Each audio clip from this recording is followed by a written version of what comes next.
Good morning, જય માતાજી. Good morning, જય માતાજી. જય માતાજી. તો અમે લોકો જઈએ છીએ પૂજા કરવા. સવારના વહેલા જ જાગી ગયા છે આજ તો. ગાયત્રી મંદિરે પૂજા કરવા જઈએ છીએ. પ્લસમાં તો ઠંડી બી એવી છે. મારો કાનો અમારી સાથે આવે જો મેચિંગ કરી. શું છે, કેમ છો બધા? મજામાં?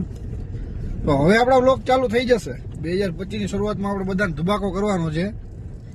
ચાલો તમારી રીતે બધા સપોર્ટ કરો અને અમે અમારી રીતે કઈ ઘટવા નહીં દઈ.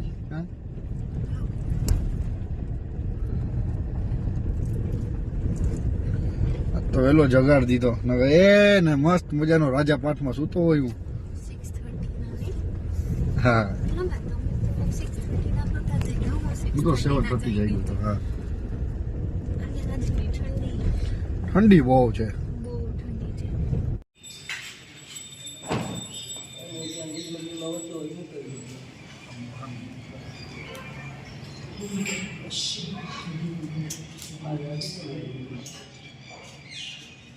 માતાજીની પાસે મૂકી દો એટલે આટા બધાની ભેગી પડી.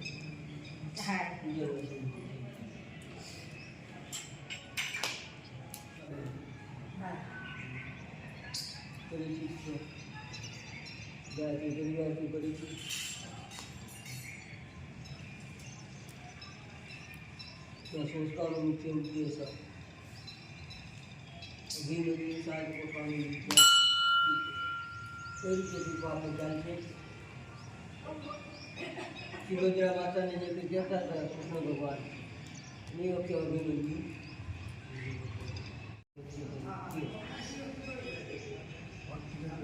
આપણે આટલી જાતમાં રાખવાનું છે. ઔષધિ બોલાશે પાણી થશે. સૂર્ય એટલે ઔષધિના પૂરા પ્રાપ્ત થાય. પૃથ્વી આપણને જે કંઈ વાપે છે શેરડી બનવાની છે, મરચી બનવાની છે, મરચી એના ગુણ છે, શેરડીના વિકાસ એના ગુણ છે. એટલે આવનાર સંતાન છે કે આપણા તરફથી જે કંઈ પણ આપણે એના સંસ્કાર માટે આમાં ઔષધિમાં ગણો છે જે સ્વાસ્થ્ય માટે પીપળો છે, દેવીઓની પીપળો પાણી ચડાવવા છે કે છે તો પીપળાની પાણી છે ત્યારે ઘણો પીપળો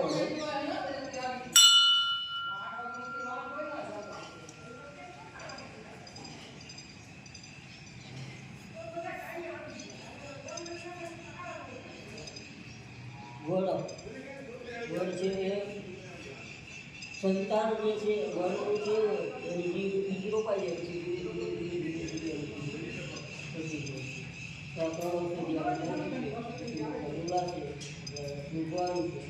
ઔષધિના ગુણ છે આપણા શરીરમાં આપણા જીવનમાં સ્વાસ્થ્ય સારું આપણા જીવનમાં આવે, આધ્યાત્મિક જીવન આપણા આવે. એ રીતે પીપળો દેવી પૂજનમાં આપવામાં આવે તે પ્રમાણે ઔષધિને એના ગુણ છે તે આપણને ધારણ થાય તે ભાવ કરવાનો છે.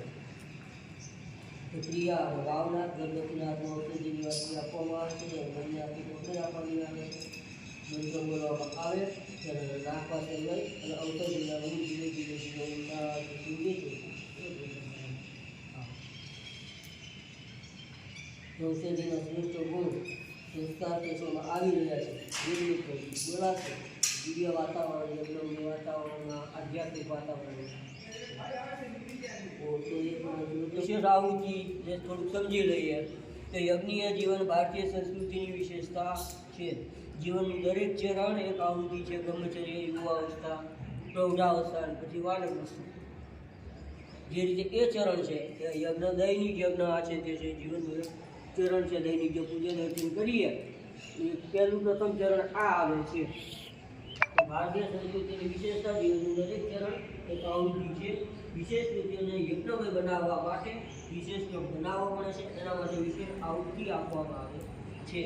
યજ્ઞમાં પોષક સાત્વિક પદાર્થ જેવી ખીરની આહુતિ આપવામાં આવે છે.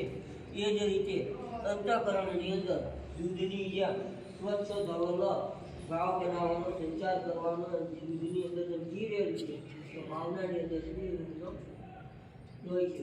તો એના આચરણ માટે જે શરીર સંભાળેલો છે તો ગર્ભવતી પોતે તથા કુટુંબના સભ્યો ભેગા મળી ગર્ભવતી પરમાર કરાયેલ વાતાવરણ બનાવવાનું છે.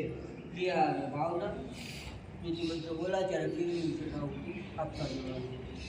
તો મંત્ર બોલાય એટલે આહુતિ આપી ફોટો પાડી પછી તમે ફ્રી. ઓમ દાતા ધાતુ દાસુરાજિ જીવાતુમક્ષિતા વયમ દેવસ્ય ધીમહિ સુમતિમ વાજીવતઃ સ્વાહા ઇદં ધાત્રીદં નમઃ. ઓમ દાતા ધાતુ દાસુરાજિ જીવાતુમક્ષિતા વયમ દેવસ્ય ધીમહિ સુમતિમ વાજીવતઃ સ્વાહા ઇદં ધાત્રીદં નમઃ. ઓમ દાતા ધાતુ દાસુરાજિ જીવાતુમક્ષિતા વયમ દેવસ્ય ધીમહિ સુમતિમ વાજીવતઃ સ્વાહા ઇદં ધાત્રીદં નમઃ. ઓમ ધાતા ધાતુ દાસુરાજિ જીવાતુમક્ષિતા વયમ દેવસ્ય ધીમહિ સુમતિમ વાજીવતઃ સ્વાહા ઇદં ધાત્રીદં નમઃ. ઓમ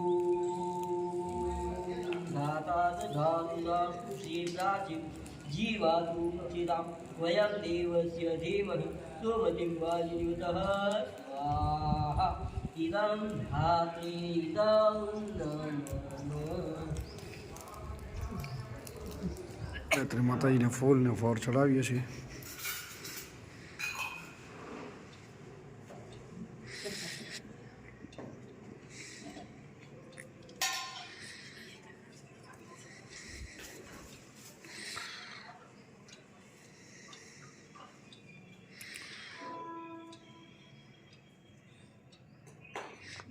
હાથમાં જોડે ના કરો.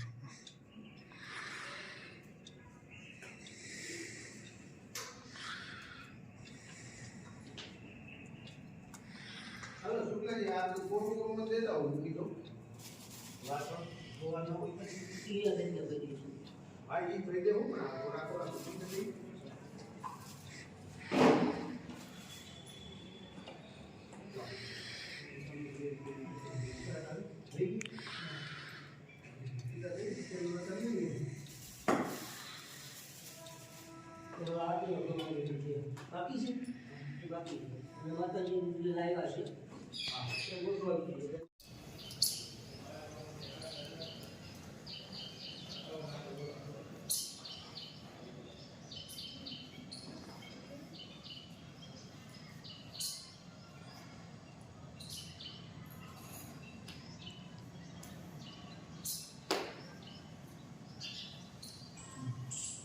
તો આજે સવારે અમે ગયા હતા પૂજામાં, હવનમાં બેઠા હતા. પછી પ્લસમાં અત્યારે બપોરે લેટ થઈ ગયું હતું, પછી ભીંડાનું શાક ને બનાવ્યું. પછી અત્યારે ઈચ્છા થઈ કે નવીન ખાવું છે, તો મસ્ત સિવાય પાલક પનીર બનાવે છે. કાશી જો આ રહ્યા પનીર મસ્ત ફ્રાય કરી નાખ્યા છે. વાહ. હા, તો બીજી ક્યાં ક્યાં ગ્રેવી સીવ?